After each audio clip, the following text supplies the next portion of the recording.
નમસ્કાર મિત્રો, જોબ સરકારી યુટ્યુબ ચેનલમાં તમારું હાર્દિક સ્વાગત છે। તો મિત્રો, આજે આપણે ફરી એક નવી ભરતી જાહેરાતની માહિતી આ વિડીયોમાં જોવાના છીએ। તો પ્રાદેશિક કમિશનર નગરપાલિકાઓ સાઉથ ઝોન સુરતમાં વિવિધ જગ્યાઓ ઉપર ભરતી કરવા માટેની જાહેરાત પ્રસિદ્ધ કરવામાં આવી છે। મિત્રો, અહીં જગ્યાઓની માહિતી લઈએ તો civil engineer, IEC expert, MIS expert, finance and accounting expert, legal officer અને અન્ય જગ્યાઓ ઉપર ભરતી થવાની છે। આ જગ્યાઓ માટેનો વોક ઇન ઇન્ટરવ્યુ 16/8/2026 થી શરૂ થવાનું છે।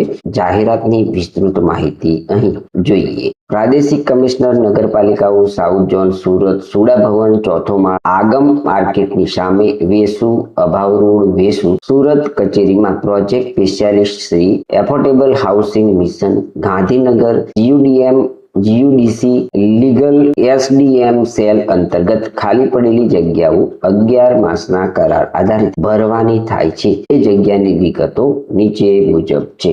તો મિત્રો, એએચએમ ડિપાર્ટમેન્ટની અંદર જે જગ્યાઓ ઉપર ભરતી થવાની છે તેની માહિતી મેળવીએ તો સિવિલ એન્જિનિયર એએચએમ ની ભરતી પ્રથમ પોસ્ટ માટે થવાની છે। એના માટેનું ક્વોલિફિકેશન જોઈએ તો ઉમેદવાર પોસ્ટ ગ્રેજ્યુએટ અથવા તો graduate degree in engineering with specialization in public health engineering of diploma in engineering કરેલું હોવું જોઈએ। અહીં આ વિભાગનો એટલીસ્ટ 3 થી 5 વર્ષનો એક્સપિરિયન્સ પણ ઉમેદવાર ધરાવતા હોવા જોઈએ। અહીં પસંદગી પામતા ઉમેદવારોમાં જે ઉમેદવારોએ ડિગ્રી મેળવેલી છે તેમને 30,000 રૂપિયા પગાર મળવાપાત્ર થશે, જ્યારે પોસ્ટ ગ્રેજ્યુએટ ડિગ્રી એન્જિનિયરિંગમાં ધરાવે છે તેવા ઉમેદવારોને 35,000 રૂપિયા પર મંથ સેલરી મળવાપાત્ર થશે। અહીં કુલ એક જગ્યા ઉપર ભરતી થવાની છે। સેકન્ડ નંબરની જગ્યા છે આઈઈસી એક્સપર્ટ। આ જગ્યા માટેની શૈક્ષણિક લાયકાત જોઈએ તો ઉમેદવાર mass communication, public relation, journalism, social work, graphic design or any other related ફિલ્ડમાં લાયકાત ધરાવતા હોવા જોઈએ। અહીં પણ આ ફિલ્ડનો 3 થી 5 વર્ષનો એક્સપિરિયન્સ ઉમેદવાર ધરાવતા હોવા જોઈએ। આ જગ્યામાં પસંદગી પામતા ઉમેદવારોને જે ઉમેદવારો સ્નાતક છે તેમને 30,000 રૂપિયા પગાર મળશે, જ્યારે અનુસ્નાતક થયેલા ઉમેદવારોને 35,000 રૂપિયા પગાર મળવાપાત્ર થશે। અહીં પણ કુલ એક જગ્યા ઉપર ભરતી થવાની છે। થર્ડ નંબરની જગ્યા છે એમઆઈએસ એક્સપર્ટ એએચએમ માટેની આ જગ્યા છે। અહીં ડિગ્રી ઇન કમ્પ્યુટર સાયન્સ અથવા ઇલેક્ટ્રોનિક્સ અથવા એમસીએ, પીજીડીસી ઓર મેથેમેટિક્સ સ્ટેટિસ્ટિક્સમાંથી લાયકાત ધરાવતા હોવા જોઈએ। અહીં પણ ઉમેદવાર 3 થી 5 વર્ષ સુધીનો રિલિવન્ટ ફિલ્ડનો અનુભવ ઉમેદવાર ધરાવતા હોવા જોઈએ। પસંદગી પામતા ઉમેદવારોમાં સ્નાતક થયેલા ઉમેદવારોને 30,000 રૂપિયા અને પોસ્ટ ગ્રેજ્યુએટ થયેલા ઉમેદવારોને 35,000 રૂપિયા પગાર મળવાપાત્ર થશે। અહીં પણ કુલ એક જગ્યા ઉપર ભરતી થવાની છે। 4 નંબરની જગ્યા છે ફાઇનાન્શિયલ મેનેજમેન્ટ એન્ડ એકાઉન્ટિંગ એક્સપર્ટની જગ્યા છે। આ જગ્યામાં ભરતી થવા માંગતા ઉમેદવારોની શૈક્ષણિક લાયકાતની વાત કરીએ તો financial accounting MCom, BCom or in MBA in finance with experience in municipal ફાઇનાન્સમાં ધરાવતા હોવા જોઈએ। અહીં પણ આ વિભાગનો 3 થી 5 વર્ષનો અનુભવ ઉમેદવાર ધરાવતા હોવા જોઈએ। અહીં પણ સ્નાતક થયેલા ઉમેદવારોને 30,000 રૂપિયા પગાર મળવાપાત્ર થશે, જ્યારે અનુસ્નાતક થયેલા ઉમેદવારોને 35,000 રૂપિયા પગાર મળવાપાત્ર થશે। તો મિત્રો, અહીં એએચએમ માટેની જગ્યાઓની ભરતી માટેનું વોક ઇન ઇન્ટરવ્યુ તારીખ 19/8/2026 ના રોજ લેવામાં આવશે। મિત્રો, અહીં અરજી સ્વીકારવાનો સમય 10 થી 12:30 સુધીનો રહેશે। આગળની જગ્યાની માહિતી જોઈએ તો જીયુડીસી માં જે જગ્યાઓ ઉપર ભરતી થવાની છે તેની માહિતી અહીં મેળવીએ તો અહીં પ્રથમ જગ્યા છે પ્રોજેક્ટ ઇજનેર। તેના માટેની શૈક્ષણિક લાયકાત જોઈએ તો ઉમેદવાર ડિપ્લોમા સિવિલ એન્જિનિયર અથવા તો બીઈ સિવિલ કરેલું હોવું જોઈએ। અહીં એટલીસ્ટ 10 વર્ષનો અનુભવ અથવા તો 5 વર્ષનો અનુભવ ઉમેદવાર ધરાવતા હોવા જોઈએ। અહીં પસંદગી પામતા ઉમેદવારોને 50,000 રૂપિયા પ્રતિ માસ વેતન મળવાપાત્ર થશે। સેકન્ડ નંબરની જગ્યા છે મ્યુનિસિપલ ઇજનેર, હાઉસિંગ વિભાગમાં આ જગ્યાની ભરતી થવાની છે। આ જગ્યા માટેની શૈક્ષણિક લાયકાત જોઈએ તો બીઈ સિવિલ કરેલું હોવું જોઈએ અને ઉમેદવાર 5 વર્ષનો આ વિભાગનો અનુભવ પણ ધરાવતા હોવા જોઈએ। અહીં પસંદગી પામતા ઉમેદવારોને 30,000 રૂપિયા પ્રતિ માસ વેતન મળવાપાત્ર થશે। મિત્રો 7 નંબરની જગ્યા છે GUDM માટેની અર્બન ઇન્ફ્રાસ્ટ્રક્ચર એક્સપર્ટની જગ્યા છે.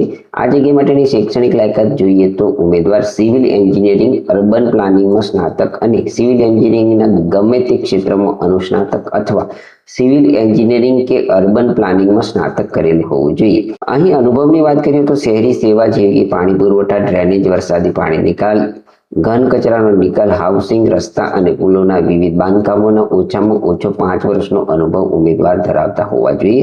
ઉંમર 35 વર્ષથી વધુ નહીં અથવા તો ઉપર મુજબની શહેરી સેવાઓમાં ઓછામાં ઓછો 7 વર્ષનો અનુભવ હોવો જરૂરી છે. મિત્રો, આ જગ્યામાં પસંદગી પામતા ઉમેદવારોને 50,000 રૂપિયા પ્રતિ માસ વેતન મળવાપાત્ર થશે. મિત્રો, અહીં 5 થી 7 નંબર સુધીની જગ્યાઓ વોક ઇન ઇન્ટરવ્યુ તારીખ 18/8/2026 ના રોજ સવારે 12 કલાકે, અરજી સ્વીકારવાનો સમય સવારે 10 થી 12:30 કલાક સુધીનો રહેશે. 8 નંબરની જગ્યા છે SBM માં ઝોનલ મેનેજર UWM ની આ જગ્યા છે, એટલે કે યુઝ વોટર મેનેજમેન્ટ માટેની આ જગ્યા છે. મિત્રો, અહીં પસંદગી પામવા માટેની શૈક્ષણિક લાયકાત જોઈએ તો ઉમેદવાર BTech civil environment mechanical water રિસર્ચમાં કરેલું હોવું જોઈએ. આ જગ્યા માટેનો અનુભવ 2 વર્ષનો ડિગ્રી મેળવ્યા બાદનો હોવો જોઈએ. અહીં પસંદગી પામતા ઉમેદવારોને 50,000 પ્રતિ માસ વેતન મળવાપાત્ર થશે.